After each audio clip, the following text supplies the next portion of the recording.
أعوذ بالله من الشيطان الرجيم بسم الله الرحمن الرحيم الحمد لله رب العالمين بارئ الخلائق أجمعين فاطر السماوات والأرضين والصلاة والسلام على أشرف الأولين والآخرين خاتم النبيين شفيع المذنبين أبي القاسم محمد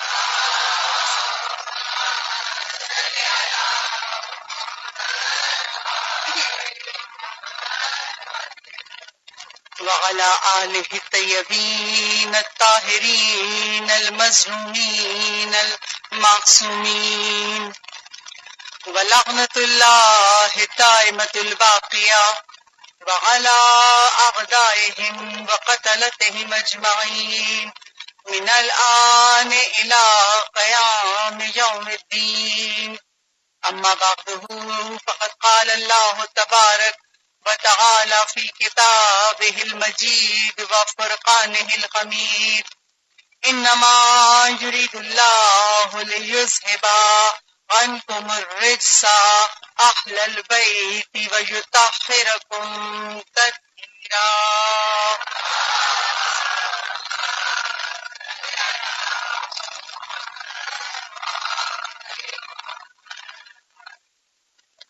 ہم سب مل کر جس مقام پہ جہاں بیٹھے ہیں ایک مرتبہ سب مل کے دعائے سلامتی ہے امام زمان پڑھتے ہیں. بسم اللہ الرحمن الرحیم اللہم کل ولیک حجت ابن الحسن صلواتک علیہ وعلی آبائک فی هذه الساعة وفي كل ساعة وليا وحافظا وقائدا وناصرا ودليلا وعينا حتى تسكنه أرضك طوعا وتمتعه فيها طويلا. اللهم صل على محمد وآل محمد وعجل. تمام تر تعریفیں اور تمام تر حمد و ثنا اس خدائے بزرگ و برتر کے لیے ہے جو ہم سب کو خلق کرنے والا بھی ہے اور ہم سب کو پالنے والا بھی ہے. ہم سب خدا کی بارگاہ میں خدا کا شکر ادا کرتے ہیں کہ اس نے ہم سب کو دامن محمد و آل محمد سے منسلک کر دیا اور اس رب ذوالجلال کی بارگاہ میں دعا کرتے ہیں باللہ اس دنیا میں ڈھائے جانے والے مظالم کے خاتمے کے لیے حضرت حجت کے ظہور میں تعجیل فرما. باواز بلند دعا کی قبولیت کے لیے صلوات پڑھ دیجیے.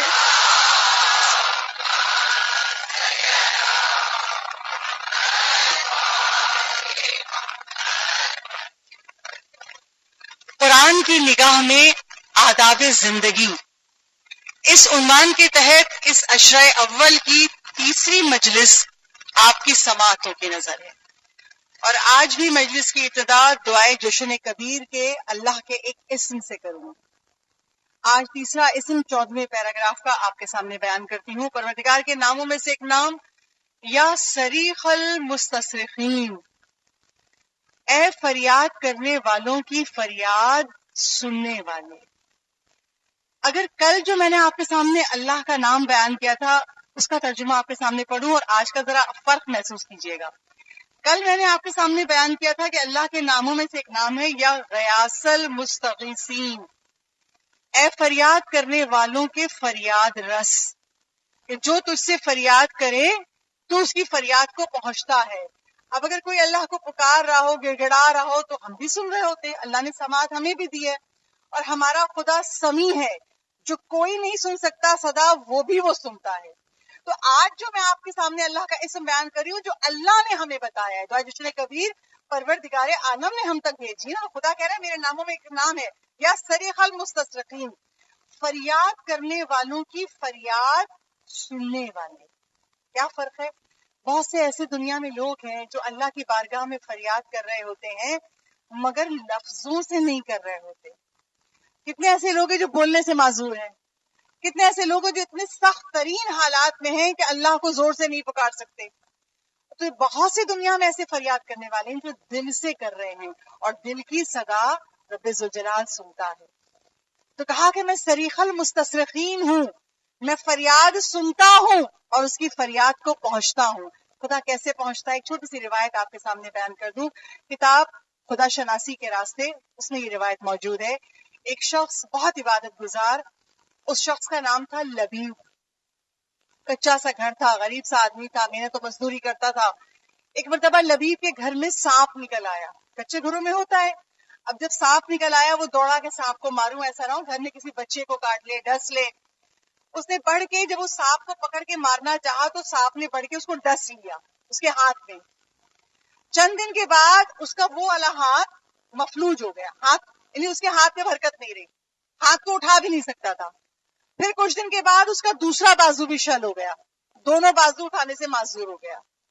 پھر اس کے بعد اس کی دونوں ٹانگیں شل ہو گئیں. جیسے جیسے زہر اثر کر رہا تھا اس کے جسم کی توانائی ختم ہو رہی تھی. دونوں بازو شل، دونوں پاؤں شل، آنکھوں کی دونوں کی بینائی چلی گئی، زبان کی گویائی چلی گئی.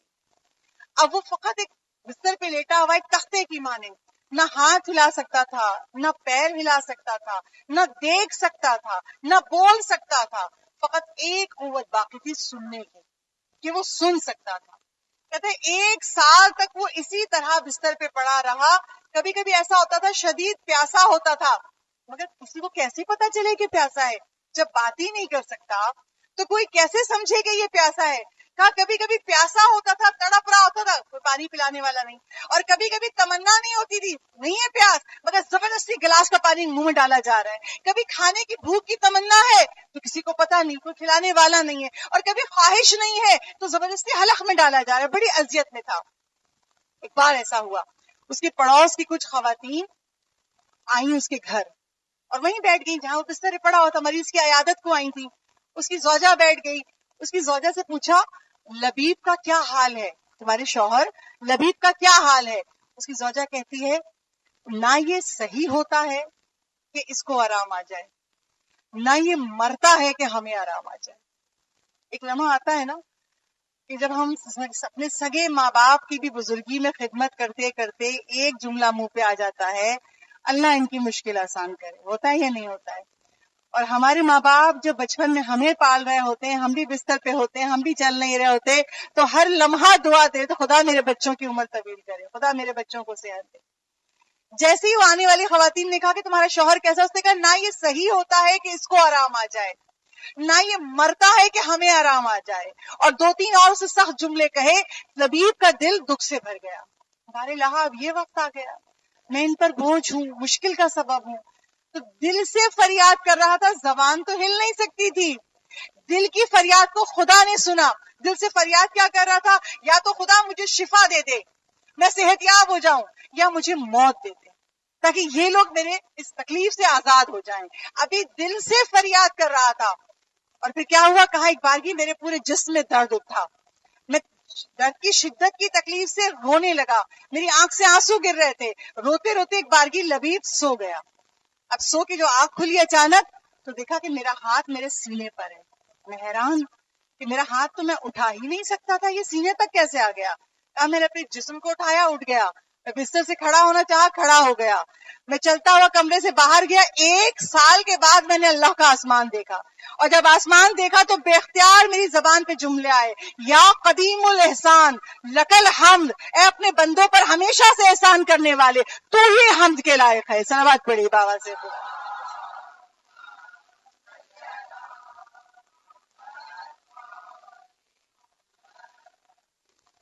تو پروردگار عالم صریخ المستصرخین ہے. وہ فریاد کرنے والوں کی فریاد سنتا ہے، نہ صرف سنتا ہے بلکہ ان کی فریاد کو پہنچتا ہے. اور میں نے کل بھی مجلس میں آپ کے سامنے کہا تھا، ہمیشہ ذہنوں میں رکھیے ہم اللہ کو نہیں پہچان سکتے تھے اگر خدا نے کائنات میں 14 معصومین نہ بھیجے ہوتے. یہ 14 معصومین ہیں جنہوں نے ہمیں خدا کی معرفت کروائی، خدا کیسا ہے، اس کی صفات کیا ہیں، اور اللہ نے اپنی صفات کا عکس ان 14 معصومین میں رکھا. اسی لیے 14 معصومین مظہر کبریا ہیں. کبریا خدا کی ذات کی صفات کا مظہر ہے. تو اگر خدا فریاد سن کر پہنچتا ہے اور صاحب احسان ہے تو پروردگار عالم نے ان ائمہ معصومین کو، ان 14 معصومین کو پروردگار عالم نے صاحب احسان بنایا ہے. اور کیسے بنایا ہے؟ جناب رسالت مآب احمد مجتبی محمد مصطفیٰ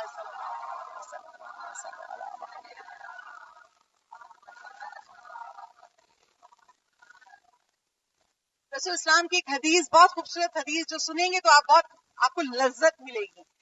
وہ کیا حدیث ہے؟ جناب رسالت مآب ارشاد فرماتے ہیں پروردگار عالم نے علی کے فہم کو میرے فہم کی مانند بنایا. فہم کیا ہے؟ سمجھ، صلاحیت جو خدا سمجھنے کی، سوچنے کی دیتا ہے. کہ اللہ نے علی کے فہم کو میرے فہم کی مانند بنایا ہے.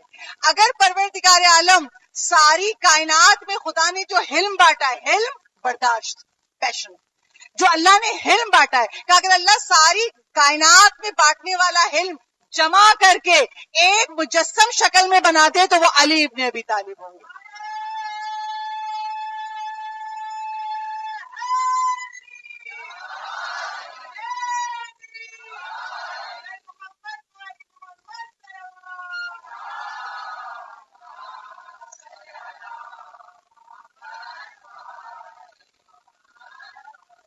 اگر کائنات کے ساری برداشت کو، سارے حلم کو جمع کر کے ایک مجسم شکل میں ڈال دیا جائے تو علی ابن ابی طالب ہوں گے. علی نے کتنا برداشت کیا؟ کائنات کی مظلوم ترین ہستی کا نام ہے علی ابن ابی طالب. پھر رسول کہتے ہیں اللہ نے جتنی عقلیں تقسیم کی ہیں، اگر تمام عقلوں کو جمع کر کے مجسم شکل میں بنا دیا جائے تو وہ حسن مجتبیٰ ہوں گے. کہ اللہ نے کائنات میں جتنی سخاوت بانٹی ہے، اگر کائنات کی تمام سخاوتوں کو جمع کر کے ایک مجسم شکل بنا دی جائے تو وہ حسین ابن علی ہوں گے. علی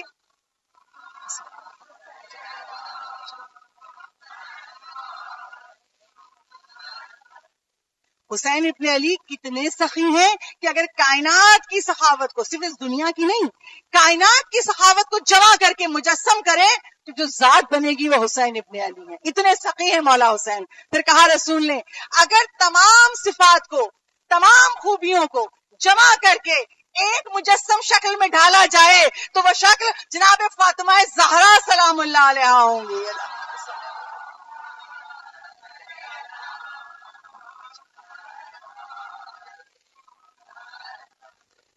تو رسول کہہ رہے ہیں جتنے سخی امام حسین ہیں اتنا کوئی سخی ہو نہیں سکتا. کیوں؟ مظہر کبریا ہیں، اللہ کی سخاوت کا عکس ہے ان میں. اور کس طرح عکس کتاب ہے معجزات امام حسین. میں وہاں سے روایت پڑھ رہی ہوں تاکہ یہ بات واضح ہو جائے حسین کتنے سخی ہیں. اس کتاب میں روایت ہے کہ حاکم شام کا زمانہ تھا اور اس کے دربار میں آنے والا ایک طبیب، ڈاکٹر، ایک طبیب تھا جو اس کے دربار میں آتا جاتا تھا، آل محمد کے خلاف حدیثیں سنتا تھا. تو چونکہ اس زمانے میں امام حسین وقت کے امام تھے، یعنی امام حسین کی امامت کا زمانہ تھا اور بادشاہ حاکم شام تھا، مگر کیونکہ وہ حاکم کے دربار میں جاتا تھا تو وہ امام حسین کو وقت کا امام نہیں مانتا تھا. میں ان کو امام نہیں مانتا. ایک مرتبہ کہتا ہے میری دکان پر ایک درویش آیا اور وہ آ کے کہتا ہے کہ تجھے پتا ہے اس وقت کے امام حسین ہیں؟ کہا نہیں، میں نے سنا ہے، میں نہیں مانتا. کہا تجھے پتا ہے امام حسین کی کم ترین صفت حسین ابن علی کی یہ ہے کہ حسین کا سارا مال محتاجوں، بیواؤں اور یتیموں کے لیے وقف ہے. ایسا ہو نہیں سکتا کوئی محتاج، کوئی ضرورت مند، کوئی بیوہ یتیم حسین کے در پہ جائے اور اسے نہ ملے. اسے کہا میں سن رہا ہوں، مجھے یقین نہیں ہے، میں تو خود ہی دیکھوں گا، خود آزماؤں گا، اگر اس بات پہ پورے اترے تو ٹھیک ہے مان لوں گا، میں ابھی نہیں مانتا حسین کو امام. کا کچھ دنوں کے بعد اس طبیب کے پڑوس میں ایک بیوہ عورت رہتی تھی، بیمار ہو گئی. جب وہ بیوہ عورت بیمار ہوئی، اس کا بچہ آیا اس طبیب کے پاس کہ میری ماں بیمار ہو گئی، اس کا علاج کر دیجیے. یہ طبیب اس بیوہ کے گھر آیا اور جانتا تھا یہ شیعان اہل بیت کا گھر ہے، یہ وہ لوگ ہیں جو امام حسین کو مانتے ہیں.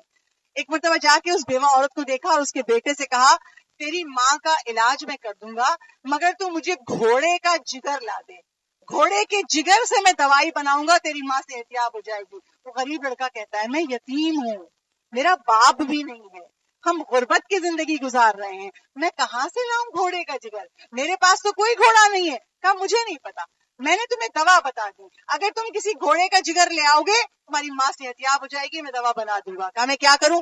تو ایک بار کی کہتا ہے تم امام حسین کو مانگتے ہو؟ کہاں؟ تو جاؤ ان سے مانگو، تم کہتے ہو تمہارے مولا ہیں تمہیں دے دیں گے۔ اٹھا اس بیوہ کا بیٹا، وہ یتیم بچہ اٹھا گیا مولا حسین کے در پہ، دروازہ کھٹکھٹایا، غلاموں نے دروازہ کھولا، مولا کے سامنے جا کے کہتا ہے آقا حسین میری ماں بیمار ہے اور طبیب نے کہا ہے کہ گھوڑے کا جگر لاؤ گے تو میں دوا بناؤں گا۔ مولا نے کہا اچھا۔ مولا نے غلام کو بلایا، کہا جاؤ میرے استبل میں جا کے گھوڑا ذبح کرو اور اس کو جگر نکال کے دو تاکہ اس کی ماں کی دوا تیار ہو۔ گھوڑا ذبح کیا گیا، جگر نکال کے اس بچے کو دیا گیا، وہ پہنچا طبیب کے پاس، طبیب حیران ہے، کہا کہاں سے لائے ہو؟ کہا مولا حسین کے پاس سے لائے ہوں۔ مولا حسین نے اپنے گھوڑے کو ذبح کروا کے جگر دیا۔ اب جب اس نے یہ دیکھا نا، کہا کس رنگ کا گھوڑا تھا؟ کہا فلاں رنگ کا تھا۔ کہا اس رنگ کے گھوڑے کا جگر تھوڑی کہا تھا، فلاں رنگ کے گھوڑے کا جگر لاؤ گے تو دوا تیار ہوگی۔ اب پریشان پھر گیا مولا حسین کے پاس، کہا مولا میرا طبیب کہہ رہا ہے اس رنگ کا گھوڑا ہوگا تو اس کے جگر سے دوا تیار ہوگی۔ مولا نے کہا مت پریشان ہو، غلام کو بلایا، کہا اس رنگ کا گھوڑا میرے استبل میں ہے، جاؤ اسے ذبح کرو اور اس کا جگر نکال کے لاؤ۔ 2 جگر نکال آیا، پھر حیران ہے، دونوں مرتبہ جگر لے کر آیا۔ کہا اچھا اس میں یہ خوبی تھی، اس کی آنکھیں کیسی تھی؟ کہا ایسی۔ کہا نہیں ایسی نہیں، ایسی آنکھوں والی اگر گھوڑی ہوگی تو اس کا جگر لاؤ۔ ایسا 5 مرتبہ کیا۔ مولا حسین نے 5 مرتبہ اپنے استبل کے گھوڑے ذبح کروا کے ان کا جگر اس یتیم بچے کے ساتھ بھیجا، جاؤ جا کے اس کی ماں کی دوائی تیار ہو جائے، جا کے طبیب کو دے دو۔ اب جب یہ 5 جگر اس کے سامنے رکھے تھے طبیب کے سامنے، حیران ہوا، اٹھ کے امام حسین کے دروازے پہ آیا، غلام کھڑا تھا، غلام سے کہا ذرا مجھے استبل میں لے چلو۔ استبل میں لے کے گیا غلام، دیکھا 5 گھوڑے ذبح کیے ہوئے پڑے ہوئے۔ کہا ان کو کیوں ذبح کر دیا 5 کو؟ کہا مولا کے در پہ ایک یتیم آیا تھا، اس کی ماں بیمار تھی، اس کے علاج کے لیے جگر چاہیے تھے، اس لیے ہم نے یہ 5 گھوڑے ذبح کر کے اس کو جگر دیا۔ اب یقین آ گیا، واقعاً حسین ابن علی کا مال محتاجوں، یتیموں، بیواؤں کے لیے ہے۔ جب یقین آ گیا تو مولا حسین کے دروازے پہ جا کے بیٹھ گیا، کہا نہیں میں مولا کو زحمت نہیں دوں گا، جب مولا خود دروازے سے باہر آئیں گے تو میں مولا کے ہاتھ پر ایمان قبول کروں گا۔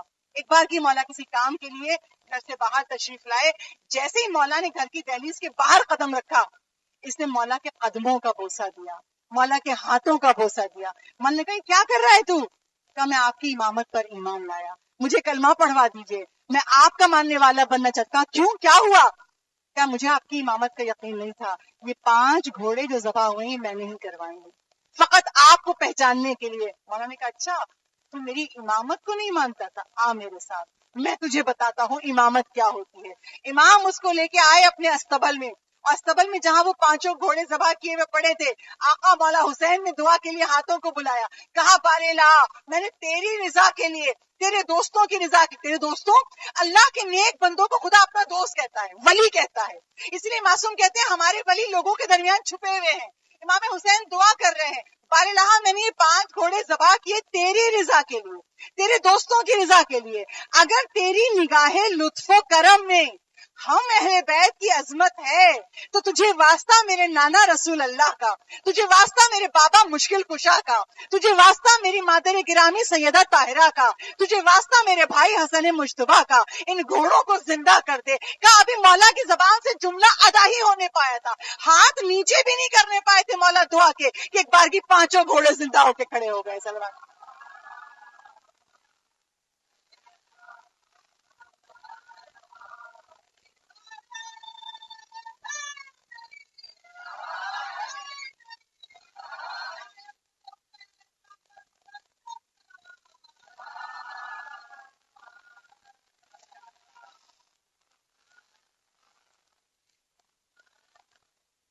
امامت کا اختیار دکھایا آقا مولا حسین نے اس چاہنے والے کو، اس ماننے والے کو، کہ اللہ نے ائمہ کو دنیا اور آخرت پہ اختیار دیا ہے، اور حسین ابن علی کا اختیار بہت وسیع ہے۔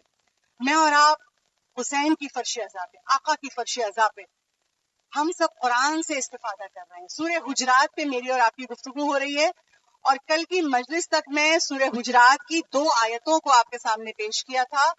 ایک آیت مکمل نہیں ہونے پائی تھی، ٹائم ختم ہو گیا تھا، اس کا ایک جملہ وضاحت کے لیے تھا، وہ میں آپ کے سامنے پیش کر دوں کہ جب میں نے کل کہا تھا کہ خدا کہتا ہے کہ ادب یہ ہے کہ تم اپنی آوازوں کو رسول کی آواز سے نیچا رکھو، بلند نہیں کرنا رسول کی آواز سے.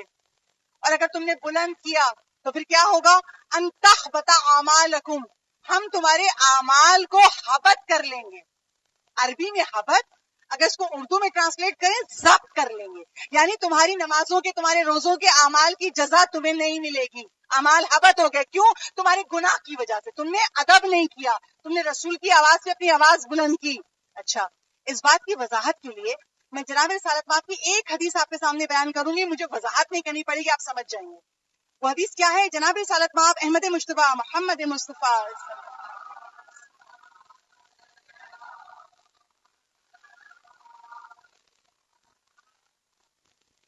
جناب رسالت مآب ارشاد فرماتے ہیں، صرف رسول خدا کے جملے آپ کے سامنے صبح کے، میرا جملہ نہیں ہے، کوئی القاقی کا بھی اضافہ نہیں ہے، فقط رسول کے جملے.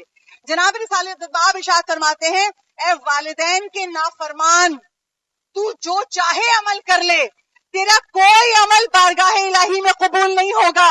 تو جو چاہے نیک عمل کر لے، کوئی عمل تیرا بارگاہ الہی میں قبول نہیں ہوگا، تجھے جہنم میں ڈالا جائے گا. جنت تو بہت دور کی بات ہے، تو جنت کی خوشبو بھی نہیں سونگھ سکتا. اگر کوئی والدین کا نافرمان ہے، کسی کی ماں اس سے ناراض ہے، یا کسی کا باپ ناراض ہے، وہ لاکھ نمازیں پڑھے، قرآن پڑھے، روزے رکھے، غریبوں میں خیرات تقسیم کرے، لیکن اگر والدین ناراض ہیں تو رسول کہہ رہے ہیں تیرے کسی نیک عمل کی جزا تجھے نہیں ملے گی، یعنی نیک اعمال حبط ہو گئے، ضبط ہو گئے. ایسے ہی رسول اسلام کی ایک اور حدیث، حسد ایمان کو ایسے کھا جاتا ہے، ایمان کو ایسے کھا جاتا ہے جیسے آگ لکڑی کو کھا جاتی ہے. آپ لکڑی کو آگ میں رکھ دیجئے، کیا لکڑی سالم رہے گی؟ اس کی شکل ہی ختم ہو گئی، راکھ بن گئی. کہا اگر کسی مومن کے دل میں حسد آ جائے، ہمارا ایمان کہاں ہوتا ہے؟ ہمارے دل میں، اور اسی ایمان کے سبب ہم مومن کہلاتے ہیں. رسول کہہ رہے ہیں اگر تمہارے دل میں کسی مومن کے لیے، کسی کے لیے بھی حسد آ گیا، یہ حسد تمہارے ایمان کو کھا جائے گا.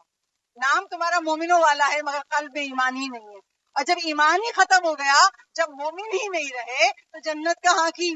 اللہ نے جنت تو مومنوں کے لیے سجائی ہے، کہاں کی شفاعت اگر ہم مومن ہی نہیں رہے؟ تو پتا چلا کہ اگر ہم نے اپنی زندگی میں ادب کا خیال نہ کیا، اپنے بڑوں کا ادب، ائمہ معصومین کا ادب، رسول خدا کا ادب، خدا کا ادب، اگر ہم نے ادب اپنی زندگی میں شامل نہیں کیا تو پھر ہمارے نیک اعمال خدا حبط کر لے گا، ضبط کر لے گا. اچھا، آج میں آپ کے سامنے 4 آیتوں کو پیش کروں گی، آیت نمبر 3، 4، 5 اور 6. مگر ان آیتوں کو پیش کرنے سے پہلے ایک چھوٹی سی بات آپ کے سامنے پیش کروں. اگر ہم اپنے بچے کو کوئی بات روزانہ کہیں، تو دودھ پی رہے ہو نا صبح ناشتے میں، گرانا نہیں کپڑوں پہ، یونیفارم خراب ہو جائے گا، چلو گر گیا، اچھا بیٹا کوئی بات نہیں، صاف کر دیا. دوسرے دن کہا، تیسرے دن کہا، اب ہم بار بار کہہ رہے ہیں، وہ بار بار گرا رہا ہے، کوشش نہیں کرتا کہ نہ گرے. میں اور آپ کیا کریں گے؟ بتائیے اپنے دل سے کیا کریں گے؟ غصہ ہوں گے نہیں ہوں گے؟ ڈانٹیں گے نہیں ڈانٹیں گے؟ برا بھلا کہیں گے نہیں کہیں گے؟ کیوں نہیں سنتے ہو؟ روز ایک بات کہہ رہے ہیں، آرام سے پیو، نہیں گرے گا. تو اگر کوئی بار بار سن کے نہ مانے تو اسے دنیا کی زبان میں نالائق کہتے ہیں، اور حسین کا عزادار کبھی نالائق نہیں ہو سکتا. کیوں؟ حسین کی فرش عزا ہماری ہدایت کرتی ہے. ایک ہاتھ جوڑ کے ایک درخواست آپ کے سامنے کرنی ہے، وہ کیا؟ کہ جب بھی ہم فرش عزا پہ جاتے، کسی گھر کی مجلس میں جائیں، کسی امام بارگاہ میں جائیں، چھوٹے بچے ساتھ ہوتے ہیں یا کبھی خواتین بھی ہیں، کچھ کھانے کی چیزیں رکھی ہیں، اور اگر نہیں رکھی بچوں کے لیے تو نیاز بڑھتی ہے، تبرک بڑھتا ہے. اور جب مجمع بہت ہو تو بانٹنے والی بھی کیسے بیچ میں گھسے، مجلس ڈسٹرب ہوگی، ایسے اچھال دیا کرتے ہیں کہ لوگ کھاتے ہیں. اب جب کھایا وہیں چھوڑا کاغذ ریپر اور اٹھ گئے فرش عزا سے. فرش عزا کیا ہے؟ اس فرش عزا پر میرے اور آپ کے 8ویں امام، امام ضامن و سامن، امام رضا علیہ الصلوۃ والسلام،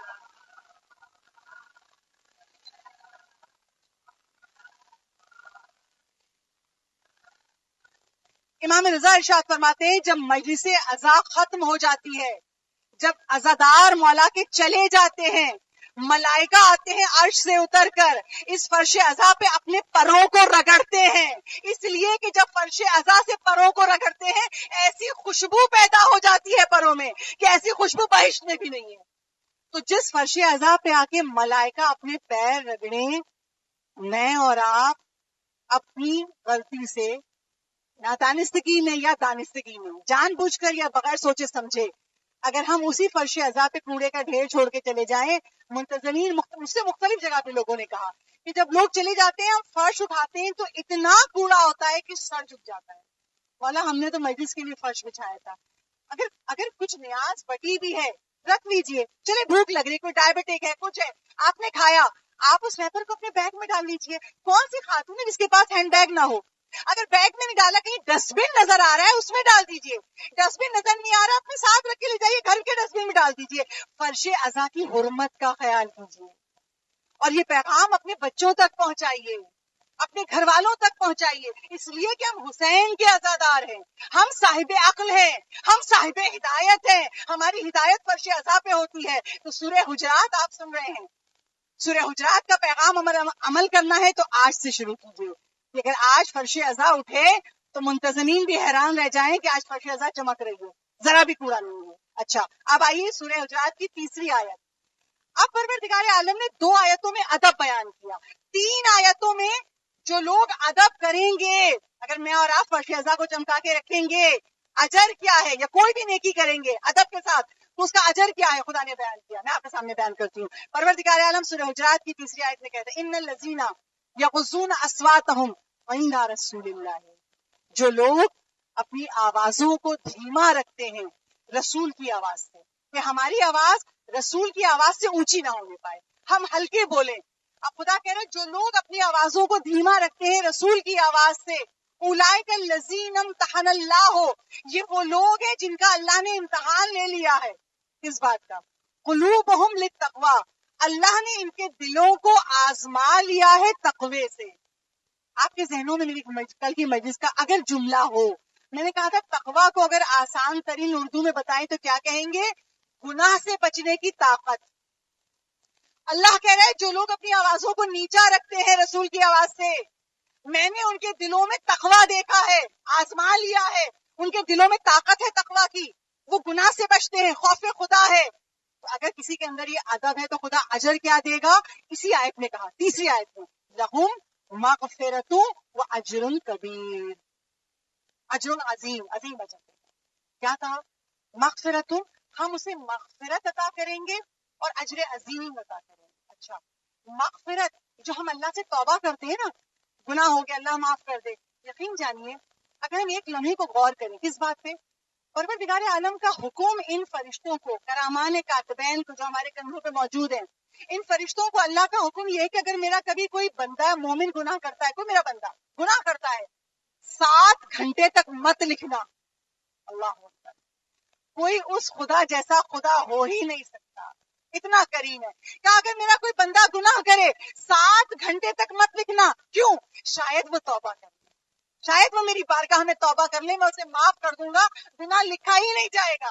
لیکن اگر کوئی ہم جیسا ہے، لاپرواہ ہے اور بھول گئے کر کے اور وہ گناہ لکھ دیا گیا، تو خدا نے کہا کہ جب بھی سے یاد آئے گا کہ میری بارگاہ میں خلوص نیت سے توبہ کرے گا کہ میں آئندہ نہیں کروں گا، میں اس کو بخش دوں گا۔ تو یہ توبہ خود خدا کی بہت بڑی نعمت ہے، لطف الہی ہے توبہ، عبادت ہے توبہ۔ اب خدا کہہ رہے ہیں جو لوگ اپنی زندگی میں ادب رکھیں گے ان کو پہلا تحفہ کیا ملے گا؟ مغفرت۔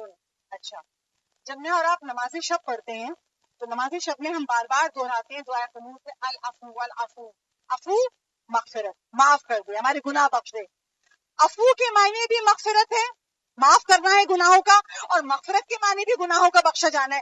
کیا فرق ہے عفو میں اور مغفرت میں؟ فرق کیا ہے؟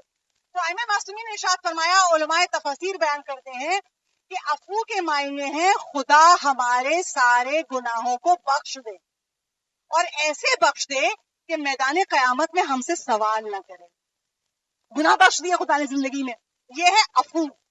خدا کہہ رہے ہیں جس کی زندگی میں ادب ہوگا میں اسے عفو نہیں، لہم مغفرتن، میں اسے مغفرت دوں گا۔ کہا مولا مغفرت کیا ہے؟ تو کہا مغفرت یہ ہے کہ خدا سارے گناہوں کو بخش دے گا، اور اس کے بعد خدا اپنے فضل و کرم سے اس کی ذات میں وہ صفات پیدا کر دے گا کہ آئندہ اس کے گناہ ہی نہ ہونے پائے، صفات و کمالات عطا کر دے گا. اسے کہتے ہیں مغفرت، کہ گناہ بھی بخشے جائیں اور خدا لائق بہشت بھی بنا دے، خدا ذات و کردار میں خوبیاں جمع کر دے. تو کہا اگر تمہاری زندگیوں میں ادب آ جائے گا میں تمہاری مغفرت کروں گا، وہ اجر عظیم، اور تمہیں اجر عظیم عطا کروں گا. کیا اجر عظیم؟ یقیناً جنت کے بلند ترین مرتبے عطا کروں گا.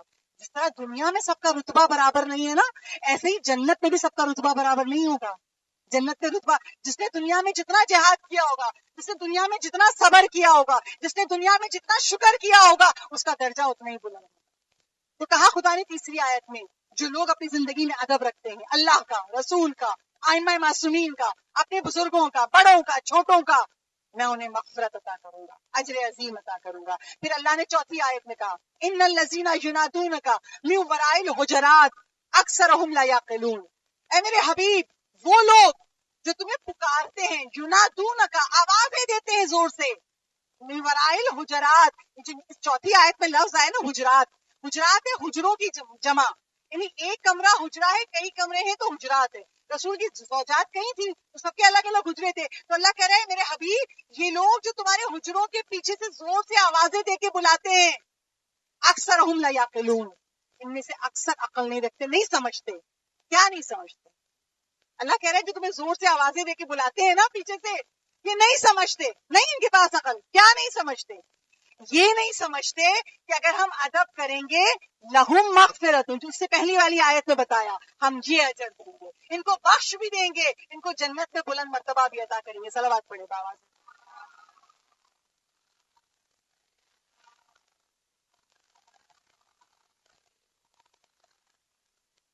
پھر پروردگار عالم نے پانچویں آیت میں ارشاد فرمایا، بولا انہم صبروا، اگر یہ لوگ صبر کرتے، کتنا صبر کرتے؟ حتی تخرج الیہم، تمہیں آوازیں نہ دیتے چلا چلا کے. کیا نہیں نکل کہا تو چیخ رہے ہیں یا محمد اخرج الینا، آ محمد باہر. اب خدا قرآن میں پانچویں آیت میں کہہ رہا ہے اگر یہ لوگ تمہیں زور زور سے نہ پکارتے، وَلَوْ أَنَّهُمْ صَبَرُوا، ذرا سا صبر کر لیتے، تم اپنے حجرے سے نکل کے مسجد میں تو آتے ہی. اگر یہ ذرا سا صبر کر لیتے لَكَانَ خَيْرًا لَهُمْ، ان کے لیے اچھا ہوتا. جو گناہ گار ہو گئے نا کر کے گناہ، رسول کو زور زور سے آوازیں دے کے، اگر یہ صبر کر لیتے لَكَانَ خَيْرًا لَهُمْ، ان کے لیے اچھا ہوتا. اچھا، اور پھر خدا نے آیت ختم کس جملے پہ کی؟ وَاللَّهُ غَفُورٌ رَحِيمٌ. علماء تفاسیر میں بحث ہوئی، اللہ تذکرہ کر رہا ہے ان کا کہ جو لوگ گنہگار ہیں، جو رسول کو زور زور سے آوازیں دیتے ہیں، اپنی آواز بلند کر کے بات کرتے ہیں، تو گنہگاروں کا تذکرہ ہو رہا ہے. تو اللہ نے اپنی صفت غفور الرحیم کیوں بیان کی؟ اپنی کوئی اور سی صفت بیان کر دیتا. خدا اللہ ایک ہی نام تو نہیں نا، اللہ کا رازق بھی ہے، بصیر بھی ہے، سمیع بھی ہے، علیم بھی ہے، مگر یہاں پہ کہا غفور الرحیم. تو علماء تفاسیر اس نقطے پہ پہنچے، اللہ نے یہاں غفور الرحیم اس لیے کہا کہ اگر تم سے زندگی میں کبھی بھی بے ادبی ہو جائے، ماں کی، باپ کی، ساس سسر کی، شوہر کی، کسی کی، پڑوسی کی، اگر زندگی میں کبھی بھی بے ادبی ہو جائے اور تم اپنے گناہ پہ پشیمان ہو جاؤ، میں اس سے بھی معافی مانگو جس کا دل دکھایا ہے، اور پھر میری بارگاہ میں خلوص نیت سے توبہ کرو گے، واللہ غفور الرحیم، میں تمہارے گناہ بخش دوں گا. اور بہت اچھا نہیں ہے کہ ہم اپنی زندگی گناہ دنیا میں بخشوا کے جائیں، تاکہ جب ہمارا منزل آخر آئے، ہماری نزا کا وقت آئے، ہماری روح ایسے نکلے جیسے پھول سے خوشبو نکلتی ہے، ہم پہ نزا کی سختی نہ آئے. تو خدا نے پانچویں آیت میں کہا کہ اگر تم اپنے گناہ پہ نادم ہوگے تو اللہ غفور الرحیم، اللہ غفور الرحیم. اچھا، یہ 5 آیتیں سورہ حجرات کی ابتدائی، ان 5 آیتوں میں اللہ نے اپنے حبیب سے مخاطب ہو کر ان کے ادب پہ گفتگو کی. جب مدینے میں یہودی آتے تھے تو یہودی اعتراض کرتے تھے، ارے ہم تمہارے نبی کو نہیں مانتے. کیوں؟ تمہارے نبی نے تو اپنے احترام میں 5 آیتیں لکھ ڈالی. کیا ہمارے نبی نے نہیں لکھی؟ نعوذ باللہ، یہ ہمارے خدا کا کلام ہے. اور بے شک یہ خدا اپنے حبیب کا ادب و احترام چاہتا ہے. کیوں؟ آج اس کی وجہ سنیے. اس لیے ادب و احترام چاہتا ہے کہ رسول کی زندگی میں بھی کچھ لوگ تھے جو رسول کی بات نہیں مان رہے تھے، اور آج تک کتنے ہی لوگ ہیں جو رسول کی بات نہیں مانتے، بے ادبی رسول کرتے ہیں. میں مثال دوں تاکہ بات واضح ہو جائے. رسول کی زندگی میں جب جناب رسالت مآب ہجرت کا 8واں سال تھا، رسول اسلام مدینے سے نکلے کیوں؟ مکے کو فتح کرنا ہے. مکے کے کافر ہم پہ یلغار کر رہے ہیں، دشمنیاں کر رہے ہیں، مکے کو خانہ خدا کو آزاد کرانا ہے، فتح کرنا ہے. جب رسول نکلے ہیں مدینے سے، ماہ رمضان تھا، رسول کا روزہ تھا، رسول کے ساتھ ایک بڑا لشکر تھا، بہت سارے لوگ تھے، کچھ سواریوں پہ تھے، کچھ پیدل تھے، سب کا روزہ تھا. جب رسول مدینے سے نکل کر ایک مقام پر پہنچے، اس مقام کا نام تھا کراؤ الغمیم. جب اس مقام پر پہنچے تو افطار کا وقت ہو گیا، مغرب کا وقت ہو گیا. جیسے ہی افطار کا وقت ہوا، جناب رسالت مآب نے اپنے صاحب سے کہا پانی کا برتن لاؤ. پانی کا برتن لا کے رسول کو دیا گیا. رسول نے روزہ افطار کیا، کہا سارے مسلمان روزہ افطار کریں، افطار کا وقت ہو گیا ہے. سب نے رسول کا عمل دیکھ کے روزہ افطار کیا. رسول کر رہے ہیں، افطار کا وقت ہو گیا ہے، مگر ان لوگوں میں سے بھی ایک گروہ ایسا تھا جس نے روزہ افطار نہیں کیا. اب لوگ کہہ رہے کرو روزہ کھولو، رسول نے کھول لیا ہے، سب کھول لیا افطار نہیں. ابھی ہم جہاد پہ جا رہے ہیں، ہم فضیلت چاہتے ہیں، جب تک روزہ برداشت کر سکے. ارے آپ اللہ اور رسول سے زیادہ اسلام جانتے ہیں؟ اسلام کیا نام ہے؟ تسلیم سے نکلا ہے، قبول کرنے سے، تسلیم سے اسلام ہے. اسلام کیا ہے؟ جو اللہ کے رسول کہتے ہیں اطاعت کرو. چوں چرا کی گنجائش ہی نہیں ہے، یہ چوں چرا کرنے والا شیطان ہے. نہیں مانے وہ لوگ، انہوں نے روزہ نہیں کھولا تو رسول نے کہا یہ اساطا ہے، یہ گناہ گار لوگ ہیں. تو پتا کیا چلا؟ رسول کی زندگی میں بھی ایسے لوگ تھے کہ جو رسول کی بات 100% نہیں مانتے تھے. اسی لیے اللہ نے سورہ حجرات کی ابتدائی 5 آیتوں کو رسول کے ادب سے مخصوص کیا. اور آج بھی ایسے لوگ ہیں، آپ کہیں گے چلو رسول کے زمانے میں تھے، اب تو نہیں، اب بھی ہیں، بڑھ کر ہے. آج بھی ایسے لوگ ہیں جو رسول کی اور اسلام کی خلاف ورزی کرتے. کون؟ طالبان، داعش، یہ جو بم بلاسٹ کرتے ہیں، بے گناہ معصوم بچے مرتے ہیں، عورتیں مرتی ہیں، مرد مرتے ہیں، یہ جو گلے کاٹے جاتے ہیں. کہاں لکھا ہے قرآن میں کہ بے گناہ مسلمانوں کو قتل کرو؟ کہاں میرے رسول نے کہا ہے کہ بے گناہ مسلمانوں کو تہہ تیغ کرو؟ کہاں رسول نے عمل کر کے بتایا کہ بے گناہ مسلمانوں کو ذبح کر ڈالو؟ کہیں ہے ایسا؟ نہیں ہے نا. یہ لوگ خود کو مسلمان کہتے ہیں، کلمہ پڑھتے ہیں، اور رسول کے حکم کی بے ادبی کرتے ہیں. آج بھی ہو رہا ہے. اس لیے سورہ حجرات کی ان 5 آیتوں کی ضرورت قیامت تک رہے گی. جب تک کہ امام کا ظہور نہ ہو جائے، لوگ 100% اطاعت نہ کرنے لگے. ہر زمانے میں لوگ رسول کے حکم کی خلاف ورزی کرتے ہیں. اچھا، اب آئیے چھٹی آیت پہ. چھٹی آیت میں پروردگار عالم ارشاد فرما رہا ہے، یا ایھا الذین آمنوا ان جاءکم فاسق بنبأ فتبینوا. پروردگار کہہ رہا ہے اے صاحبان ایمان، اگر تمہارے پاس اگر کوئی فاسق خبر لے کر آئے، فاسق بنبأ، نبا خبر، اگر کوئی فاسق خبر لے کر آئے، فتبینوا، پہلے یقین مت کیا کرو. فاسق لایا ہے، پہلے تحقیق کر لیا. اللہ نے قانون دیا. پہلا قانون میں نے آپ کے سامنے پہلی محرم کو کہا تھا، اللہ اور رسول سے قدم آگے نہ بڑھے. دوسرا قانون میں نے کل آپ کو دیا، تمہاری آوازیں بلند نہ ہو، بے ادب نہ ہونا. تیسرا قانون خدا آج میں آپ کے سامنے چھٹی آیت سے پیش کر رہی ہوں، فتبینوا، جب بھی تمہارے پاس کوئی خبر لے کر آئے یقین نہ کرو، تحقیق کرو. اور خصوصیت سے اگر کوئی فاسق خبر لے کر آئے. فاسق، اچھا فاسق کسے کہتے ہیں؟ مسلمان جو اسلام لے آیا، کلمہ پڑھ لیا. مومن جو با ایمان ہو گیا، ولایت علی ابن ابی طالب پر ایمان لایا اور چہادہ معصومین پر ایمان رکھنے لگا، وہ مومن ہے. فاسق کون ہے؟ وہ شخص جو کلمہ بھی پڑھتا ہے رسول کا، نمازیں بھی پڑھتا ہے، روزے بھی رکھتا ہے، قرآن بھی پڑھتا ہے، مگر جب گناہ کا مرحلہ آتا ہے تو ایسے ٹوٹ پڑتا ہے تو اسے گناہ کرتے ہوئے خیال نہیں ہے. اسی لیے کتاب عدت الدائی میں روایت ہے، اور یہ روایت جناب رسول خدا احمد مصطفیٰ محمد مصطفیٰ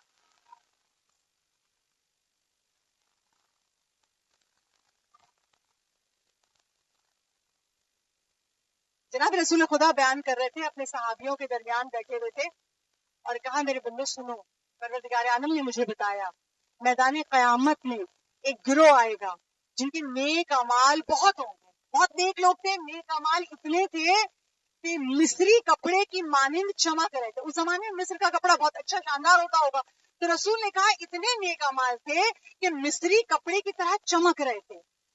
مگر خدا نے جب ان کو دیکھا تو کہا جبرائیل انہیں جہنم میں ڈال دو.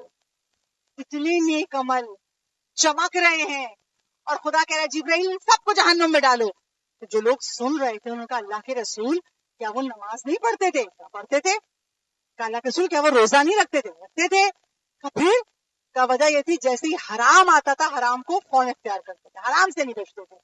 اور اگر ایک لقمہ حرام کسی کے پیٹ میں چلا جائے 40 دن تک کی اسی کوئی عبادت قبول نہیں. اب وہ نمازیں پڑھ رہے ہیں قبول کہاں ہو رہی ہے, روزے رکھ رہے ہیں قبول کہاں ہو رہے ہیں, مستحقوں کی مدد کر رہے ہیں قبول کہاں ہو رہا ہے. اس لیے کہ حرام چلا گیا پیٹ میں, دعائیں قبول نہیں ہوتی اگر شکم میں حرام غذا چلی جائے. رسول نے کہا ان سب کو جہنم میں ڈالا جائے.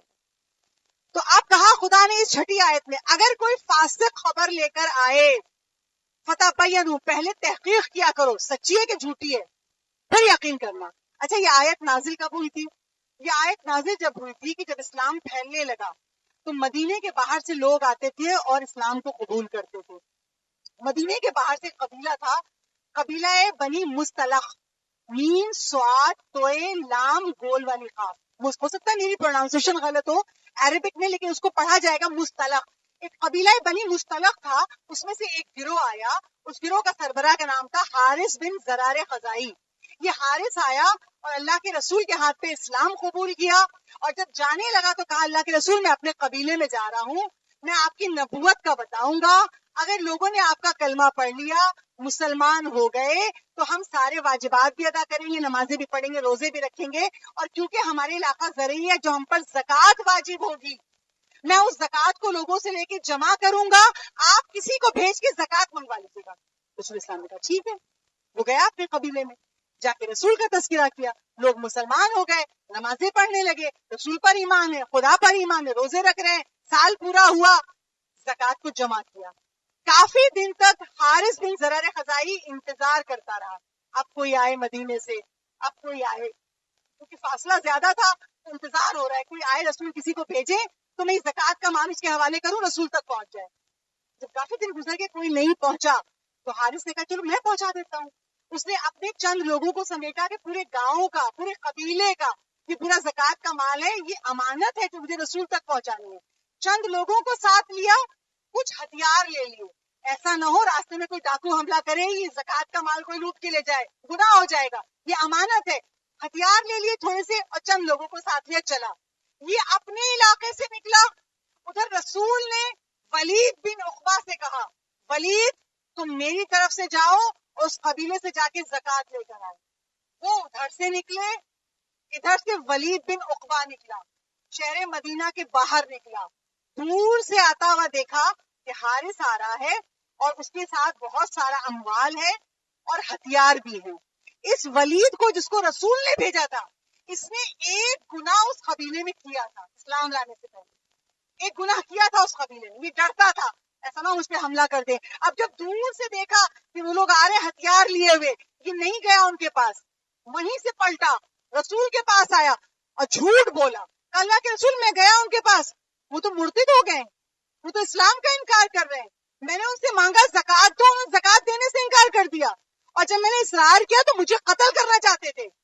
3 جھوٹے الزام لگائے, مرتد ہو گئے, زکوٰۃ دینا نہیں چاہتے اور مجھے قتل کرنا چاہتے ہیں. نہ بات ہوئی نہ ملاقات ہوئی, آ کے جھوٹا الزام لگا دیا. اب جو رسول کے ساتھ صحابی بیٹھے تھے سب سن رہے تھے مسجد میں, اللہ کے رسول مرتد ہو گئے, اب ہم انہیں قتل کر دیں گے, اسلام لانے کے بعد چلے لشکر تیار کرتے ہیں. رسول خاموش ہے. کیوں؟ رسول وحی الہی کے خلاف بولتے ہی نہیں, جب تک وحی الہی نہ آ جائے. رسول خاموش ہے, شور ہو رہا ہے, اب لشکر جمع کریں گے. جیسے ہی شور بلند ہوا اللہ نے جبرائیل کو رسول کے پاس بھیجا, اور جبرائیل یہی چھٹی آیت لے کر آئے. کیا؟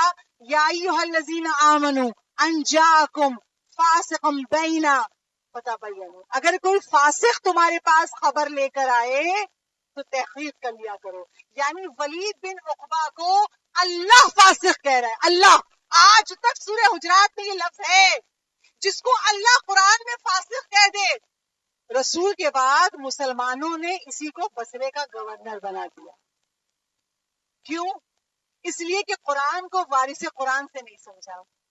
جب قرآن آپ وارث قرآن کو چھوڑ دیں گے, خود سے سمجھنے کی کوشش کریں گے, گمراہ ہو جائیں گے. اسی لیے قرآن کے دوسرے صفحے پہ لکھا ہے ھدی للمتقین الذین, یہ قرآن اس کو ہدایت دے گا جو صاحب تقوی ہوگا. اور صاحب تقوی کون ہوگا؟ جو آل محمد کا ماننے والا ہوگا. تو قرآن نے ولید بن عقبہ کو فاسق کہا.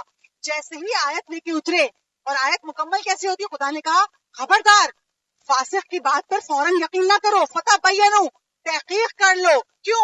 اس لیے کہ کہیں تم سے کوئی ایسا عمل نہ ہو جائے کہ کسی کو نقصان پہنچ جائے، فَتُصْبِحُوا عَلَىٰ مَا فَعَلْتُمْ نَادِمِينَ، اور پھر تم اپنے اس عمل پہ نادم ہو جاؤ، شرمندہ ہو جاؤ۔ یہ چھٹی آیت کا ترجمہ ہے۔ جب یہ آیت اتری، اللہ کے رسول نے مسلمانوں میں سے خالد کو چنا، خالد بن ولید، کہا تم خاموشی سے جاؤ اس قبیلے میں اور دیکھ کے آؤ اصل صورتحال کیا ہے۔ خالد گئے، خاموشی سے داخل ہوئے قبیلے میں، دیکھا صبح کی اذان ہوئی، ساری مسجد نمازیوں سے بھر گئی۔ نماز ختم ہوئی، سب چلے گئے کاروبار پہ، کام دھام پہ اپنے۔ ظہر کی اذان ہوئی، سب پھر مسجد میں جمع ہوئے۔ بڑی خاموشی سے خالد دیکھتے رہے، سب مسلمان ہیں، سب عمل کر رہے ہیں۔ آ کے رسول کو خبر دی اور رسول نے پھر لعن ملام کیا ولید بن عقبہ کو۔ تو پتا کیا چلا؟ اللہ نے پہلی خبر دی کہ اگر کوئی خبر تم سننا نا زندگی میں، کسی سے بھی، کسی تھرڈ پرسن سے، کسی سے بھی اگر آپ کچھ سن رہے ہیں، تحقیق کے بغیر یقین مت کیجیے گا۔ ہو سکتا ہے وہ فاسق ہو، کہ وہ نمازیں بھی پڑھ رہا ہو، وہ روزے بھی رکھ رہا ہو، مگر وہ گناہ بھی کر رہا ہو، اور یہ ایسا ہم نے نہیں کیا۔ آج کیا کیا لوگوں نے؟ مسلمانوں کو ٹکڑوں میں توڑ دیا۔ کسی سے کہا، کچھ کہتے ہیں مسلمان فقط قرآن کافی ہے، نہیں، فقط قرآن کافی نہیں ہے۔ رسول کہہ گئے تھے دو چیزیں چھوڑے جا رہا ہوں، قرآن، اہل بیت۔ اہل بیت بھی لازم، قرآن بھی لازم۔ اس سے کہا بس اہل بیت کافی ہیں، قرآن کیا کریں گے؟ نہیں، اگر قرآن کو مجسم دیکھنا ہے، چاردہ معصومین کو دیکھ لو۔ اگر چاردہ معصومین کو کتابی شکل میں دیکھنا ہے، قرآن دیکھ لو۔ دونوں کو ساتھ لے کے چلنا ہے۔ اچھا، کیونکہ ہم نے قرآن کو سمجھا نہیں، ہم کوشش نہیں کرتے، ہم علم دین نہیں سیکھتے، تو ہم نے نقصان معاشرتی زندگی میں بھی اٹھایا، ہم نے نقصان انفرادی زندگی میں بھی اٹھایا۔ دو مثالیں دے کے بس آگے بڑھنا چاہوں گی۔ کیا نقصان اٹھایا؟ معاشرتی زندگی میں ہم نے دیکھا، ہمارے ملک کو بنے ہوئے 70 سال ہو گئے۔ 70 سال میں آج ہمارے ملک میں لوڈ شیڈنگ بھی ہے، سیوریج کا سسٹم آپ کراچی دیکھ رہی ہیں، کوڑے کا ڈھیر ہے، بلوچستان میں سوئی گیس نکل رہی، وہاں کے لوگوں کو سوئی گیس نہیں ملتی۔ ہمارا پاکستان مسائل کا گڑھ ہے۔ کیوں؟ ہم نے سورہ حجرات کی اس چھٹی آیت کو نہیں سمجھا۔ ہمارے سامنے سیاسی لیڈر آتے ہیں، ہم لوڈ شیڈنگ ختم کر دیں گے، ہم فلاح کر دیں گے، ہم دھماکہ کر دیں گے، اور جب اقتدار ملتا ہے 10 12 سال رہتے ہیں، کیا کرتے ہیں؟ ہم 70 سال آزاد ہوئے گزر گئے، ہم آج بھی مسائل کا شکار ہیں۔ وہ ملک جو ہمارے بعد آزاد ہوئے تھے آج ترقی یافتہ ہو گئے۔ چین کی مثال ہمارے سامنے، اور مثالیں ہمارے سامنے، جو ہمارے بعد آزاد ہوئے، سنگاپور، اور جو ہمارے بعد آزاد ہوئے ہم سے آگے نکل گئے۔ کیوں؟ ہم فاسقوں کی بات پر یقین کرتے رہے، ہمیں پتہ ہے جھوٹ بول رہے ہیں، پاکستان کا خزانہ جمع کر کے باہر محل خرید رہے ہیں، باہر پیسے جمع کر رہے ہیں، ووٹ انہیں کو دیں گے، یہ وعدے کرتے ہیں، دعوے کرتے ہیں، فاسق ہے۔ ہم نے اپنی معاشرتی زندگی کو تباہ کر لیا، آج ہم سب پریشان ہیں۔ انفرادی زندگی میں کیا نقصان ہوا؟ آج کون سا گھر ہے جہاں ساس کو بہو سے شکایت نہ ہو، بہو کو ساس سے شکایت نہ ہو؟ دیورانی جٹھانیوں میں، نند بھاوج میں، بھائی بھائی میں، بچوں کے اندر نفرتیں پنپ رہی ہیں۔ کیوں؟ کسی نے کہا آپ کو پتا ہے آپ کی نند نے آپ کے خلاف یہ بات کہی تھی، اچھا اور کیا کیا کہا تھا؟ ہم اور پوچھنے کھڑے ہو گئے۔ یہ نہیں پتا یہ خبر لانے والی ہے جو خاتون فاسق نہ ہو، یہ مزہ لے رہی ہے لڑوا کے۔ کسی نے کسی مرد سے کہا فلاں ایسا، فلاں نے ایسے کہا، ہم نے یقین کر لیا۔ ہم نے یہ یقین کر کر کے دلوں کو نفرتوں سے بھر لیا، ہمارے دلوں میں کینہ بھرا ہوا ہے۔ دنیا میں کچھ نہ کر سکے تو اس کو روز قیامت اللہ سے جوتے پڑوائیں گے، یہی کہتے ہیں نا ہم لوگ، یہاں نہ کر سکے تو وہاں کروائیں گے۔ اس کا نقصان کس کو ہوا؟ ہم نے اس آیت کو سمجھا نہیں، نقصان ہمیں ہوا۔ کیسے ہوا؟ جناب رسالت مآب احمد مجتبیٰ محمد مصطفیٰ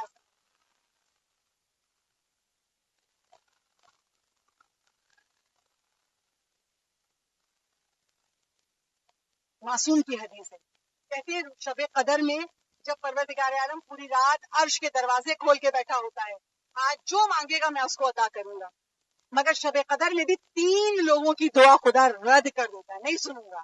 کون؟ پہلا شخص جو شراب پیتا ہے، اس شرابی نے اگر توبہ نہیں کی اپنے گناہ سے، ابھی بھی شراب پی رہا ہے، اس شرابی کی دعا شب قدر میں بھی قبول نہیں ہے۔ دوسرا وہ گناہگار جو والدین کو اذیت دیتا ہے۔ ماں باپ ہمیں لاکھ آنکھ نہ کریں، لیکن اگر ہم ماں باپ کے دل کو اذیت دے رہے ہیں، ہم آخر والدین ہیں۔ معصوم کہتے ہیں جو والدین کا نافرمان ہے اس کی دعا شب قدر میں بھی قبول نہیں ہوتی۔ اور تیسرا شخص جس کے دل میں مومنوں کے لیے کینہ ہے، نفرت ہے، بغض ہے، اس کی دعا بھی قبول نہیں ہوتی۔ تو آپ کہیں گی باتیں بھی ہم سنیں اور دعا بھی ہماری قبول نہ ہو؟ بھائی اس لیے قبول نہیں ہے کہ آپ نے فاسق کی خبروں پہ یقین کر لیا۔ خدا کہہ رہا ہے تحقیق کرو، تحقیر کیے بغیر یقین نہ کرنا. تو اب اس گناہ کو کیسے بخشوائیں؟ سالوں سے مانگ رہے ہیں شب قدر میں، دعا قبول نہیں ہو رہی، کیا کریں؟ بہت آسان طریقہ ہے. ایک شخص آیا جناب رسالت مآب کے پاس اور آ کے کہتا ہے اللہ کے رسول، اگر کسی کو اپنی موت کا وقت پتہ چل جائے کہ میں کل مرنے والا ہوں اور زندگی میں فقط آج کا دن ہے، میں کیا کروں؟ عجب سوال ہے. کہ اگر مجھے موت کا وقت پتہ چل جائے، میری زندگی میں فقط 24 گھنٹے ہیں، میں ایسا کیا عمل کروں کہ نجات پا جاؤں؟ رسول اسلام نے کہا سنو، بیٹھنا اور سوچو کس کس نے تمہارا دل دکھایا ہے. ابھی سوال اگر رسول ہم سے کہیں، امام زمانہ ہم سے کہیں تو ہمارے پاس تو بڑی سی لسٹ تیار ہے. اس نے دل دکھایا، اس نے باتیں سنائی، اس نے برا بلا کہا. اب جب رسول نے کہا بیٹھ کے سوچو کس کس نے تمہارا دل دکھایا، جس نے تمہارا دل دکھایا ہے اگر تم اس کو دل سے معاف کر دو گے، خدا تمہاری زندگی کے سارے گناہ بخش دے گا. تم کسی کا ایک گناہ معاف کرو گے، خدا تمہارے 70 گناہ معاف کرے گا. اگر تم نے 70 گناہ گاروں کو بخش دیا، تمہارے 70,000 گناہ معاف. کہا تم سوچو، تم ان کو معاف کر دو، خدا تمہارے گناہ معاف کر دے گا. فرش عزا پہ بیٹھ کے، اور اگر ابھی دل نہیں مان رہا تو ظہر عصر کی نماز میں مصلی پر بیٹھ کے سوچیے گا. آپ دل میں کینہ رکھ کے کیا کر لیں گے؟ کڑتے رہیں گے نا، بلڈ پریشر بڑھائیں گے، بیماریاں ہوں گی، کچھ کر تو سکتے نہیں ہیں. تو کیوں نہ معصوم کی بات مان لیجئے. آپ کہیے خدا میرا دل دکھا تھا، مجھے اذیت ہے، میں قبر جا کے بھی نہیں بھول سکتی، مگر خدا تیری رضا کے لیے، اپنی مغفرت کے لیے میں نے ان سب کو معاف کیا.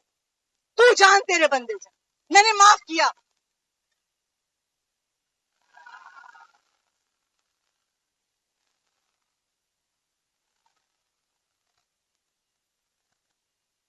اور وجہ یہی ہے، ہمارے وقت کے امام کا ظہور اسی لیے نہیں ہو رہا، ہماری دعائیں اسی لیے قبول نہیں ہو رہی، ہمارے دل کینے سے بھرے ہوئے ہیں. کیسے امام آئیں گے؟ امام مظلوموں کے مددگار ہیں. جب تک ہم خود ظالم بنے رہیں گے، ہمارے اندر خود کینہ بھرا رہے گا، ہم امام کے مددگار نہیں بن سکتے. آج سے ابتدا کیجیے، بیٹھیے مصلی پر، اللہ کے سامنے گریا کیجیے، روئیے. تب اللہ میرا دل دکھا تھا، مجھے ذلیل کیا تھا، مگر خدا عزت دینے والا تو ہے، میں تجھ سے عزت مانگ رہی ہوں. میں نے ان سارے لوگوں کو جنہوں نے میرا دل دکھایا، میں سب کو معاف کرتی ہوں. پروردگار عالم آپ کو گناہوں سے پاک کر دے گا. یہ لشکر یزید کیسے جمع ہو گیا تھا؟ یہ لشکر یزید 5ویں امام ارشاد فرماتے ہیں، کچھ لوگوں کو دولت سے خریدا، کچھ کو جان کے عذاب سے ڈرایا، نہیں آؤ گے حسین کے خلاف تو ہم تمہیں قتل کر دیں گے. اور کتنے ہی لوگ تھے جو لاکھوں کا لشکر تھا، ان کو حاکم شام نے، فاسق نے، علی اور آل محمد، علی اولاد علی کے خلاف غلط باتیں بھر بھر کے لشکر یزید تیار کر لیا. یہاں تک علی نماز کہاں پڑھتے ہیں، یہ باتیں شام میں آئی. یعنی اس طرح سے آل محمد کے خلاف بغض نکالا تھا حاکم شام نے کہ لشکر یزید تیار ہو گیا. لشکر یزید میں سب تیار ہیں. شب عاشور، حسین کے قیام میں عبادت ہو رہی ہے. حسینی قیام سے ایسی آوازیں اٹھ رہی تھیں کہ کوئی قرآن پڑھ رہا ہے، کوئی تسبیح پڑھ رہا ہے، کوئی عبادت کر رہا ہے. جیسے مکھیوں کے چھتے سے بھنبھناہٹ ہوتی ہے نا، ایسی اللہ کے ذکر کی صدائیں تھیں. اور لشکر یزید میں تلواریں تیز ہو رہی ہیں. کل حسین سے لڑنا ہے. مرتبہ غر بے چین ہے، بہت بے قرار ہے. آیا عمر سعد کے پاس، کہ عمر سعد کیا کل جنگ ہوگی؟ عمر سعد کہتے ہیں ہاں کل حسین سے لڑیں گے، اور ایسی جنگ ہوگی کہ سر کٹ کٹ کے اڑیں گے. جب یہ خبر سن کے غر آیا اپنے خیمے میں، کانپ رہا تھا. کسی نے کہا غر تم کانپ رہے ہو؟ اگر مجھ سے کوئی پوچھتا کہ کوفے میں سب سے بڑا بہادر کون ہے تو میں تمہارا نام لیتا. تم اتنے بہادر ہو، تم کتنے ہزار سپاہیوں کے کمانڈر ہو، تم لرز کیوں رہے ہو؟ تو غر کہتا ہے میں مقتل سے نہیں گھبراتا، میں جنگ سے نہیں گھبراتا، میں تلوار و تبر سے نہیں ڈرتا. میں اس لیے لرز رہا ہوں کہ میں جہنم اور جنت کے درمیان ہوں. اگر یہاں رہا تو جہنم میں جاؤں گا، اور اگر حسین کی طرف چلا گیا تو جنت کا سفر ہے. کانپ رہا ہے. کیوں کانپ رہا تھا وہ؟ اس لیے کانپ رہا تھا، اسے نہیں پتا تھا کہ یہاں تک منزل پہنچ جائے گی. اسے نہیں پتا تھا کہ یہ لوگ حسین سے لڑیں گے، اور امام حسین کو گھیر کے وہی لایا تھا. اب حسین کے خیموں سے آوازیں آ رہی تھیں. حسین کے چھوٹے چھوٹے بچے کہتے التاش التاش، ہائے پیاس. گرمی میں 3 دن کے پیاسے بچے. خور سے یہ آوازیں برداشت نہیں ہو رہی تھی. خور بیٹھ نہیں پا رہا تھا، لرز رہا تھا، مگر ڈر رہا تھا میں کیسے حسین کے پاس جاؤں. حسین کہیں گے تم ہی تو گھیر کے لائے تھے، میں کیسے جاؤں مولا کے پاس. بس ایک بارگی، آسان نہیں تھا ہور کا نکلنا، بڑا مشکل تھا. بس ایک بارگی کھڑا ہو گیا ہو، کہا نہیں حسین کریم ابن کریم ہوں. حسین مجھے بخش دیں گے. چلا اپنے لشکر سے نکلا, گھوڑے پہ بیٹھا, جیسے ہی آگے بڑھنا چاہتا ہے پیچھے سے آواز آئی, بابا کہاں جا رہے ہیں؟ حر کا جوان بیٹا علی ابن حر پیچھے سے سوال کرتا ہے, بابا کہاں جا رہے ہیں؟ کہا بیٹا جنت کی طرف جا رہا ہوں. حسین کے پاس چلا گیا تو حسین کی ماں سے شرمندہ نہیں ہونا پڑے گا. میں بخشش مانگنے جا رہا ہوں, میں توبہ کرنے جا رہا ہوں, میں ہی گھیر کے لایا تھا. کہا بابا جب جنت کی طرف جا رہے ہو تو اکیلے جا رہے ہو, مجھے چھوڑے جا رہے ہو؟ کہا بابا میں بھی چلوں گا. کہا چلو بیٹا. دونوں باپ بیٹے چلے. جیسے ہی خیام حسینی نظر آنے لگے ایک بارگی حر گھوڑے سے اتر گئے.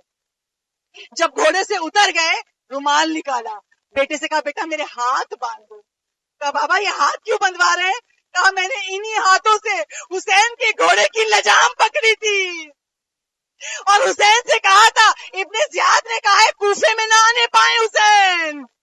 میں نے انہی ہاتھوں سے لجام پکڑی تھی گھوڑے کی, میرے ہاتھ باندھ دے, میں معافی مانگنا چاہتا ہوں. بیٹے نے باپ کے ہاتھ باندھ دیے. کہا بیٹا میری ابا کو میرے سر پہ ڈال دو, میں چاہتا ہوں میرا چہرہ چھپ جائے, میں ذلیل و رسوا ہوں, میں گناہگار ہوں, میں جا رہا ہوں کریم کی بارگاہ میں. چہرہ چھپا دیا, ہاتھ بندھے ہوئے ہیں, نظر نہیں آ رہا, آگے بڑھ رہے ہیں, بیٹا ساتھ ساتھ ہے. ایک مرتبہ بیٹے نے کہا اللہ اکبر, باپ دیکھ نہیں رہا. کہا بیٹا کیا ہوا, تو نے تکبیر کیوں بلند کی؟ کہا بابا عباس علمدار آ رہے ہیں. عزاداروں عباس کیوں آ رہے تھے؟ ادھر سے حر آ رہا تھا, ادھر سے مولا حسین نے غازی عباس سے کہا عباس اٹھو, میرا چاہنے والا آ رہا ہے, استقبال کرو. مولا جب ہم دنیا سے جائیں اس آخرت کی منزل پر, مولا کاش آپ ہمارے استقبال کو آئے. کہا عباس اٹھو. عباس اٹھے, آگے بڑھ رہے ہیں. ایک بارگی حر چل رہا ہے, ہاتھ بندھے ہوئے ہیں. ایک بار پھر بیٹے نے کہا اللہ اکبر. کہا بیٹا کیا ہوا, کیا دیکھا؟ کہا بابا مولا حسین خود آ رہے ہیں. جیسے ہی سنا کہ مولا حسین خود آ رہے ہیں, گھٹنیوں کے بل چلتا ہوا حسین کے قدموں پہ پہنچا. حر نے حسین کے پیروں کا بوسہ لیا, حسین کے ہاتھوں کا بوسہ لیا. مولا کہتے ہیں حر کھڑا ہو جا, کھڑا ہو جا, میرے پیروں کا بوسہ کیوں لے رہا ہے؟ کہا مولا میں ہی گھیر کے لایا تھا. مولا کیا مجھ گناہگار کی بخشش ہو سکتی ہے؟ کیا میرا گناہ بخشا جا سکتا ہے؟ مولا حسین نے شانے پکڑ کے کھڑا کیا, اور میں نے تجھے معاف کیا, میری ماں نے تجھے معاف کیا, میرے نانا نے تجھے معاف کیا, تو آزاد ہوا گناہوں سے. اور ایک بارگی حسین کی آنکھوں سے آنسو بہنے لگے. کہا حر نے مولا جب مجھے معاف کر دیا تو پھر رو کیوں رہے ہیں؟ جب مجھے معاف کر دیا, بخشش دے دی, تو آپ رو کیوں رہے ہیں؟ مولا حسین کہتے ہیں جب دشمن بن کے آیا تھا نا, میں نے تجھے اور تیرے پیاسے سپاہیوں کو پانی پلایا تھا. آج تو مہمان بن کے آیا ہے. حسین اتنا غریب ہے, میرے خیموں میں ایک گھونٹ پانی نہیں, میں تیری خاطر نہیں کر سکا. وہ رونا شروع کرتا ہے. کہا مولا ہاتھ جوڑتا ہوں, آپ میری خاطر کرنا چاہتے ہیں؟ کہا ہاں مولا. مولا نے کہا ہاں تو میرا مہمان ہے, میں تیری خاطر نہیں کر سکا. کہا مولا میں بتاؤں؟ کہا بتا. کہا مولا اگر میری خاطر کرنا چاہتے ہیں پہلے میرے بیٹے کو مقتل میں جانے کی اجازت دے دیجیے, پہلے میرے بیٹے کو کربلا کے مقتل میں بھیج دیجیے. مولا حسین کہتے حر آج تو قربانی کا دن ہے, ہمیں بھی قربان ہونا ہے, تجھے بھی قربان ہونا ہے. جا میں نے تیری بات کو پورا کیا, تیرے بیٹے کو اجازت دی. بیٹے کو گھوڑے پہ سوار کرایا حر نے. علی ابن حر گھوڑے پہ سوار ہو گیا. خدا کسی جوان باپ کو, جوان بیٹے کے باپ کو یہ منظر نہ دکھائے کہ جوان اولاد مرنے چلے. ایک مرتبہ بیٹے کو گھوڑے پہ بٹھا دیا, بٹھانے کے بعد شانہ پکڑا. کہا بیٹا ایسی جنگ کرنا, باپ کا گناہ بخشوا دینا. علی ابن حر چلا, لشکر عزیز سے بڑی فتح سے لڑا, بڑی جابازی سے لڑا, کتنوں کو واصل جہنم کیا. مگر ایک بار کی جب گھیر کے حملہ ہوا نا, زخموں سے چور چور ہو کے گھوڑے سے گرا. جب گرا تو آواز دی بابا آخری سلام. بابا میں گھوڑے سے گر گیا, آخری سلام قبول کرے. اس صدا کو سننا تھا. حر اٹھے, کمر کو کسا. حسین ابن علی کہتے ہیں کہاں جا رہے ہو؟ کہ مولا بیٹا پکار رہا ہے، مولا بیٹا پکار رہا ہے، وقت آخر ہے، لاشا اٹھا لاؤ. مولا حسین کہتے ہیں بوڑھے باپ جوان کے لاشیں نہیں اٹھاتے، میں جاؤں گا. حسین گئے، علی ابن حر کا لاشا لے کر آئے. آؤ عزادارو، ہاتھ جوڑ کے گئے. مولا تھوڑی دیر کے بعد علی اکبر گرے گا، مولا کوئی روکنے والا نہ ہوگا. بوڑھا باپ کیسے اٹھائے گا؟ بنی ہاشم کے بچوں کو صدا دے گا، آؤ بچوں، علی اکبر کا لاشا نہیں اٹھ رہا.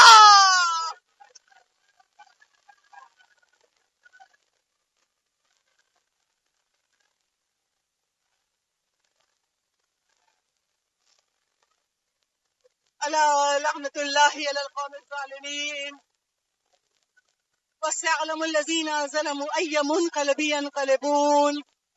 پارلہا تجھے محمد و آل محمد کے مصائب کا واسطہ، تجھے شہدائے کربلا کی مصیبتوں کا واسطہ، ہماری اس قلیل عبادت کو ہم سے قبول فرما لے. پاک پروردگار اس مجلس حسین کو وسیلہ بناتے ہیں، ہم سب کے تمام گناہان کبیرہ و صغیرہ معاف فرما دے. بار الہ یہ سب مومنات، یہ سب عزاداران امام دلوں میں حاجتیں رکھتی ہیں. خدایا تجھے واسطہ کربلا والوں کا، جس جس کے دل میں جو جو حاجات ہے قبول فرما لے. پاک پروردگار جو لا ولد ہے اسے اولاد عطا کر دے، جو صاحب اولاد ہے ان کی اولاد کو نیک صالح بنا دے، ہماری اولادوں کو ہماری دنیا اور آخرت کی زینت بنا دے.